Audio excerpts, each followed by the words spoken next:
আসসালামু আলাইকুম। আশা করি সকলে অনেক ভালো আছেন। আল্লাহ পাকের অশেষ রহমতে আমি অনেক ভালো আছি। তো দীর্ঘ প্রায় ২ সপ্তাহ আমি আমার চ্যানেলে কোনো ভিডিও দিই নাই। তো আমি আজকে আপনাদেরকে দেখাবো আমার যে করলার জমিটা আমি তৈরি করেছিলাম এবং সেটা কিভাবে মালচিং দিলাম এবং করল্লা রোপণ করলাম কিভাবে। তো আপনারা দেখতে পারতেছেন আমার জমিতে কিন্তু এভাবে মালচিংটা আমি দিয়ে দিছিলাম। যদিও মালচিংটা দিয়েছি আমি আজ থেকে আরো প্রায় ২০ দিন আগে এবং ভিডিওটা করেছিলাম সেই সময়ই। তবে এই জমিতে করল্লা রোপণ করেছি গত ৩ থেকে ৪ দিন আগে। তো আপনারা যে মালচিং পেপার দেখতে পারতেছেন এটা কিন্তু ৩ ফিটের মালচিং পেপার। এটা দিয়ে চাইলে আপনারা ডাবল বেডও করতে পারেন। তো আমার কাছে অল্প একটু ৩ ফিটের মালচিং পেপার গত মরিচ লাগানোর পরে এই অল্প একটু ছিল, তো সেটা আমি এখানে ব্যবহার করছি এবং বাকিটা আমার যে মালচিং পেপারটা ব্যবহার করা হয়েছে এই করলা জমিতে সিঙ্গেল বেডের জন্য সবই ২ ফিটের মালচিং পেপার। আপনারা বাজারে ২ ফিটের মালচিং পেপার কিনতে পাবেন না। আপনারা ৪ ফিটের মালচিং পেপারটা কিনে মাঝখান দিয়ে কেটে নিলে ২ ফিট হয়ে যাবে। তো যাই হোক, দেখতে পারতেছেন আমার জমি কিন্তু রেডি হয়ে আমি কিন্তু অলরেডি কিছু চারা কিন্তু রোপণ করে দিয়েছি। তবে এটা আমি গতকালকে একা একাই লাগাইছিলাম এবং আজকে আমার যে চাচাটা আছে উনি আজকে আবার এসছে এবং উনাকে দিয়ে আজকে আমি রোপণটা করব এবং আমি নিজেও কাজ করব। তো এই হলো আমার জমি। এখানে এই জমিতে এখানে ১ বিঘা জমি আছে, ৩৩% একটু কম আছে জমিটা যদিও। তো এখানে টোটাল আমার করল্লা রোপণ করা হবে ৮০০ মতো।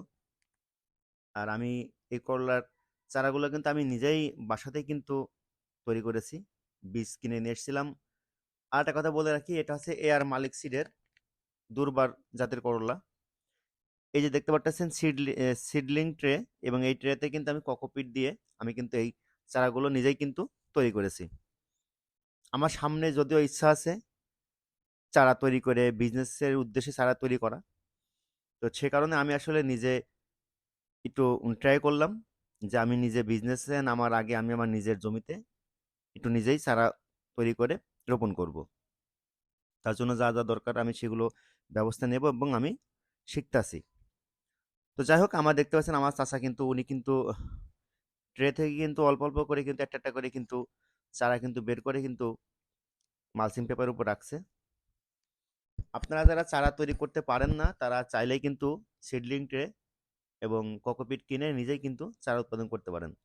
নিজে চারা উৎপাদন করলে কিন্তু খুবই ভালো হবে, চারার কোয়ালিটি ভালো হবে এবং চারা কিন্তু সতেজ থাকবে। আমার যেই চারাটা দেখতেছেন এই চারাটা কিন্তু আমি সরাসরি কিন্তু সিডলিং ট্রে থেকে কিন্তু উঠাই কিন্তু রোপণ করতেছি।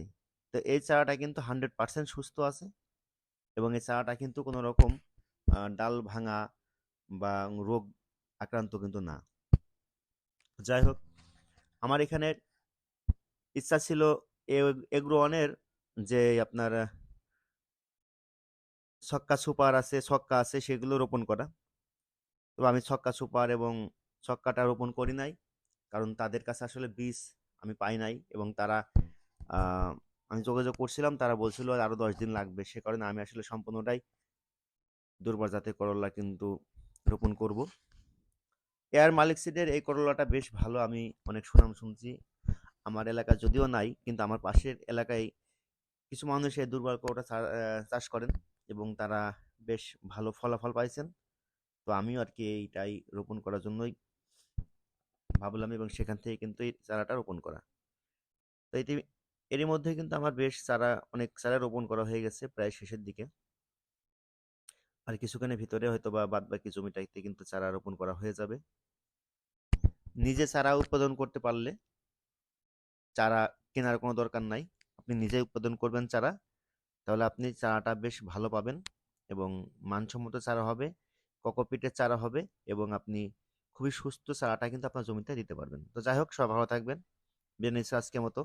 আমার চ্যানেলটা অবশ্যই সাবস্ক্রাইব করবেন, ভিডিও ভালো লাগলে লাইক করবেন, কমেন্ট করবেন, আপনাদের মন্তব্য জানাবেন। তো আল্লাহ হাফেজ, আসসালামু আলাইকুম। দেখা হবে পরবর্তী কোনো একটা ভিডিওতে।